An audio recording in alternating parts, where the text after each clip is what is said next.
آج پھر میری الماری کو کسی نے الٹ پلٹ کر کے رکھ دیا ہے۔ صبح اٹھتے ہی ہانیہ کی نظر اپنی الماری میں پڑی تو آنکھیں ملتے ہوئے امی کو پکارنے لگی، امی امی جلدی سے آئیں۔ ہانیہ بیٹی کیا ہوا، کیوں چیخ رہی ہو؟ امی جان میری الماری کا حال دیکھیں کیا ہوا ہے، اس میں اتنا چیخنے کی کیا بات ہے، ناشتہ کر کے ٹھیک کر لینا۔ لیکن امی یہ کون کرتا ہے، میری چاکلیٹ اور چپس بھی غائب ہے جو میں نے چھپا کر رکھی تھی۔ ہانیہ بیٹی ممکن ہے سونے سے پہلے نیند کی حالت میں تم نے کچھ نکالنے کے لیے ایسا کیا ہو، پھر تمہیں صبح اٹھنے کے بعد کچھ یاد نہ رہا ہو۔ امی مجھے تو لگتا ہے سفیر نے کیا ہے۔ ہانیہ سفیر تمہارا چھوٹا بھائی ہے، اس کے پاس ان فضول شرارتوں کے لیے وقت ہی کہاں ہے۔ اسکول، مدرسہ، ٹیوشن اور کرکٹ اکیڈمی، رات کے 10 بجے تو گھر پہنچتا ہے، تو پھر ضرور میرے کمرے میں کوئی بھوت آ گیا ہے۔ ہانیہ کی باتوں پر امی مسکرا کر باورچی خانے میں چلی گئیں۔ ناشتے کے بعد ہانیہ نے الماری کی تمام چیزیں سلیقے سے رکھ دی۔ اس کے بعد تو اکثر ہانیہ کی الماری کا یہی حال ہونے لگا۔ اب تو امی جان بھی کچھ پریشان سی ہو گئیں۔ ہانیہ نے روتی صورت بنا کر کہا، امی مجھے تو لگتا ہے اس الماری میں ضرور کوئی بھوت ہے، آپ مجھے دوسری الماری لے کر دیں۔ میری ساری چاکلیٹیں غائب ہو جاتی ہیں، آج تو میری نئی پینسل اور ڈرائنگ کی کاپی بھی غائب ہے۔ ہانیہ کی امی نے کچھ سوچ کر اس بھوت کو پکڑنے کی ٹھان لی تھی۔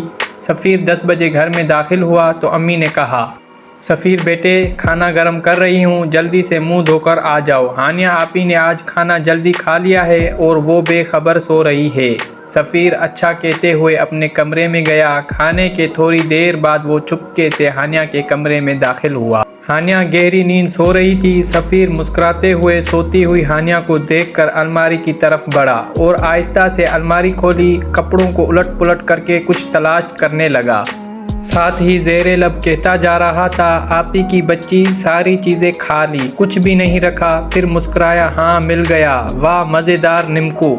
اس نے جلدی سے پیکٹ کو جیب میں ڈالا، سب چیزیں بے ترتیب چھوڑ کر جیسے ہی کمرے سے باہر نکلا امی جان کو سامنے کھڑا پایا۔ اچھا تو یہ تم ہو الماری کے بھوت۔ سفیر کتنی بری بات ہے، میں نے تمہیں اتنا مصروف رکھا ہے تاکہ بری صحبت سے تم بچ کے رہو، لیکن تم بہن کو تنگ کرنے سے باز نہیں آتے۔ سفیر نے شرمندہ ہوتے ہوئے کہا، معاف کر دیں امی جان، میں آئندہ نہیں کروں گا، میں ہانیہ آپی سے بھی معذرت کر لوں گا، ہانیہ سے کچھ مت کہیے گا۔